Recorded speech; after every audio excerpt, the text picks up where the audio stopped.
오늘 주신 하나님 말씀 요한계시록 21장 1절부터 4절입니다. 또 내가 새 하늘과 새 땅을 보니 처음 하늘과 처음 땅이 없어졌고 바다도 다시 있지 않더라. 또 내가 보매 거룩한 성 새 예루살렘이 하나님께로부터 하늘에서 내려오니 그 준비한 것이 신부가 남편을 위하여 단장한 것 같더라.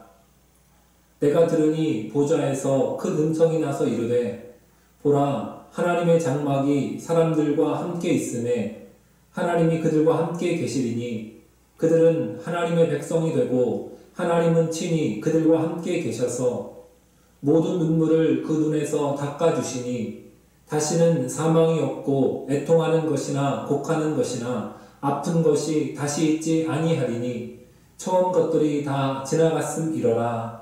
아멘. 사랑하는 성도 여러분, 오늘 하루도 수고 많으셨습니다. 하나님의 위로와 평강이 여러분의 삶과 가정에 가득하기를 축복합니다. 이제 백신 예방접종이 시작되었습니다.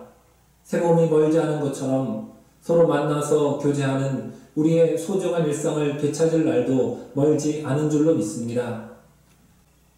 우리 몸에 나쁜 바이러스에 대한 면역이 생겨 육신의 건강을 지켜가는 것처럼 우리의 마음과 영혼에도 면역이 생겨서 세상의 악하고 어리석은 생각들로부터 영혼의 건강을 잘 지켜낼 수 있기를 소망합니다. 그런 차원에서 우리는 세상에서 기쁨과 만족을 얻고 우리의 가치를 인정받는 것이 아니라 우리를 만드시고 심히 기뻐하신 분에게서 우리의 가치를 인정받고 기쁨을 누려야 합니다. 그런데 하나님을 떠난 죄인은 하나님을 통한 자기 발견의 기쁨을 누리지 못하고 하나님이 아닌 자기 자신과 다른 사람들이 만든 것을 탐닉하고 중독되는 증상을 드러냅니다. 안타깝지만 그런 자기 사랑과 이 세상을 사랑하는 것은 우상 숭배이며 짐승을 닮아가는 것입니다. 성도는 예수 그리스도를 통해서 하나님의 살아계심과 자기 가치를 발견하는 사람들입니다. 또한 예수 그리스도의 영광과 아름다움이 자신을 통해 나타나는 것을 영광으로 여기는 자들이 성도입니다. 우리는 하나님께서 자기 아들 예수 그리스도와 그를 믿는 성도들을 동일하게 여겨주시는 것이 구원의 방법이라는 것을 알아야 합니다. 동시에 그것은 우리가 영광스러운 자기 자신을 발견할 수 있는 유일한 길입니다. 그 사실 때문에 성도는 어떤 고난도 감당하는 것입니다. 그래서 성도들은 마지막에 하나님의 영광을 대면하면서 영광과 기쁨을 누리길 기다리는 자들입니다. 이제 요한계시록의 마지막은 그것을 보여줍니다. 성도를 괴롭히던 적들은 온데간데 없고 아버지가 자녀를 또 신랑이 신부의 눈물을 닦아주듯 모든 슬픔을 보상하고 영광스럽게 하는 장면입니다. 먼저 1절과 또 10절을 보면 성령에 의해 사도 요한이 크고 높은 산에 올라가 하나님의 성이 하늘에서 내려오는 것을 보았습니다. 이것은 구약에서 에스겔이 천사에 의해 매우 높은 산 위에 올라가서 경험한 장면이 재현된 것입니다. 이제 사도 요한을 통해 주신 요한계시록이 구약의 예언들의 해석이고 성취임을 하나님이 보증해 주신 것입니다. 요한은 그곳에서 하나님의 도시와 그 안에 있는 성전을 보았습니다. 16절을 보면 이 도시는 마치 적 육면체 모양으로 생겼고 한쪽 길이가 12,000 스타디온이라고 하는데 약 2,400km 정도 됩니다. 세상의 어느 도시보다 큰 것입니다. 이 규모는 하나님 나라가 실제로 그런 크기라는 것을 말해주는 것이 아닙니다. 이것은 하나님 나라가 이스라엘 민족만으로 구성되지 않고 세상 모든 민족들 가운데 예수 그리스도를 믿어 구원받는 사람들이 다 속하게 될 만큼 광대함을 상징하는 것입니다. 18절부터 보면 이 도시는 각종 보석들로 되어 있는데 이것은 출애굽기에서 제사장의 흉패에 있는 이스라엘 12지파를 상징하는 보석들과 유사합니다. 여기서는 구약의 혈통상 이스라엘을 가리키는 것이 아니라 예수 그리스도를 믿어 하나님 나라의 진정한 백성을 이룰 새 이스라엘을 보여주는 것입니다. 예수님이 세우신 교회의 성도들입니다. 이 외에도 12절부터 14절을 보면 동서남북의 각 세 문이 12문을 이루고 문들에는 12지파의 이름이 쓰여 있고 12기초석에는 12사도의 이름이 있습니다. 그리고 다음 22장 2절을 보면 12열매가 등장합니다. 이렇게 앞에서 나온 도시의 크기 12,000 스타디온, 성곽의 크기 144 규빗과 함께 12라는 숫자와 그 제곱수들이 하나님의 도시의 묘사에 계속 나열이 되는 것은 하나님 나라의 백성을 상징하는 12라는 숫자입니다. 결국 구원받은 백성들이 그 도시를 이룬다는 것을 말하고 있는 것입니다. 하나님 나라에서는 어떤 외형이나 건물들이 중요한 것이 아니라 하나님께서 구원하신 백성들이 가장 중요하다는 것입니다. 다음으로 도시 안의 성전을 보겠습니다. 이스라엘의 도시인 예루살렘 성 중심부에 성전이 있었던 것처럼 요한이 본 하나님 나라 도시의 중심에도 성전이 있습니다. 그런데 22절을 보면 요한은 성전을 보지 못했지만 하나님과 어린 양이신 예수님이 바로 성전이심을 알았습니다.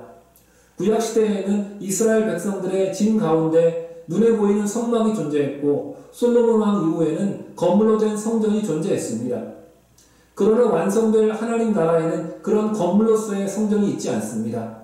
왜냐하면 바로 성도들이 하나님의 영광을 직접 보게 될 것이기 때문입니다. 23절에서 말하는 것처럼 해와 달의 빛이 필요 없다고 느껴질 만큼 하나님과 그리스도의 영광의 빛이 찬란하게 비추게 될 것입니다. 성도들은 그 빛을 받아 세상에 반사하는 영광스러운 존재가 됩니다.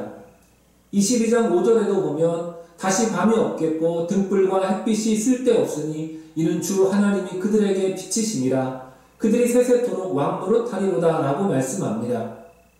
이 땅의 도시가 인간의 영광을 드러내려는 목적을 가진 것처럼 하나님의 나라의 도시는 하나님의 영광이 드러나는 것이 핵심입니다. 하나님의 영광으로 인해 성도들까지 영광스러워지고 하나님 나라 도시 전체가 성전처럼 된다는 것입니다. 그래서 앞에서 성도들이 보석과 수종들로 묘사된 것입니다. 보석들이 아름다운 것은 빛나기 때문입니다. 마찬가지로 성도들은 하나님의 영광의 빛에 의해 아름답고 영광스럽게 빛나는 것입니다. 또 성도들은 본문 가장 앞에서 어린 양의 신부로 묘사되었습니다. 결혼식에서 가장 아름다운 것은 아름답게 단장한 신부입니다.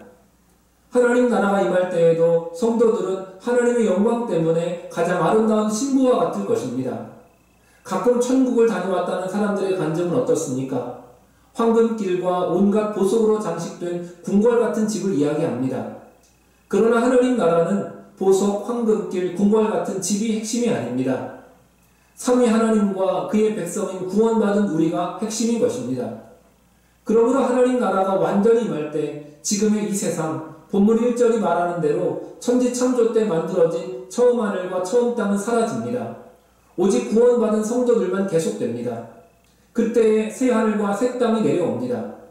새 하늘과 새 땅은 지금 우리가 경험하는 땅과 하늘의 성질과 거의 유사한 원리와 정체성을 가질 것입니다. 그러나 분명히 죄인들이 살고 있는 이 땅과 이 하늘은 아닐 것입니다. 새 하늘과 새 땅은 부활한 예수님의 몸이 보여주는 것과 동일한 성격을 가집니다.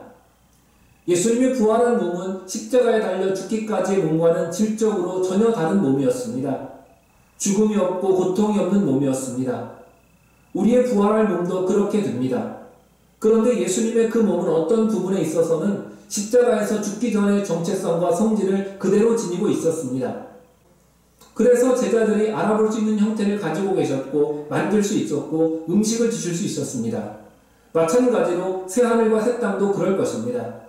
부활한 육체에 필요한 새하늘과 새 땅일 것입니다. 그러나 분명 지금 우리가 보고 있는 이 땅과 이 하늘은 아니라는 것입니다. 그러므로 이 새 창조는 종말 때에 극적으로 일어나는 것이지만 가장 중요한 부분은 이미 우리의 거듭남으로 영적 부활로 시작되었습니다. 바로 성도들 안에서 새 창조가 시작되고 있습니다. 하나님 나라에서 가장 중요한 것은 하나님과 우리이기 때문입니다. 고린도전서 3장 16절은 이렇게 말씀합니다. 너희는 너희가 하나님의 성전인 것과 하나님의 성령이 너희 안에 계시는 것을 알지 못하느냐. 에베소서 2장 21절은 그의 안에서 건물마다 서로 연결하여 주 안에서 성전이 되어 가고 라고 말씀합니다. 하나님과 예수님만 성전이 되시는 것이 아니라 우리까지 성전으로 여겨지는 것입니다. 창세기의 창조, 처음 창조 때는 하나님께서 세상 모든 것을 다 만드시고 나서 마지막에 사람을 지으셨습니다. 사람이 살 수 있는 환경이 준비된 후에야 사람이 살 수 있기 때문입니다. 그러나 종말의 새 창조는 사람을 먼저 변화시키고 마지막에 나머지 전부인 세상을 새 하늘 새 땅으로 바꾸십니다. 그래서 구원받은 성도, 먼저 새 사람이 된 우리는 아직은 지금의 이 옛 세상에서 살아가야 합니다. 우리만 변했기 때문에 변하지 않은 세상 속에서 고난도 당하게 되는 것입니다. 하나님 나라에서 우리는 하나님과의 친밀한 관계를 근거로 빛이신 하나님으로 인해 우리도 그 빛을 반사하여 보석과 같이 존귀함과 영광을 누리게 될 것입니다. 사탄은 이 하나님 나라가 임하는 것과 사람들이 그 나라를 기대하는 것을 방해합니다.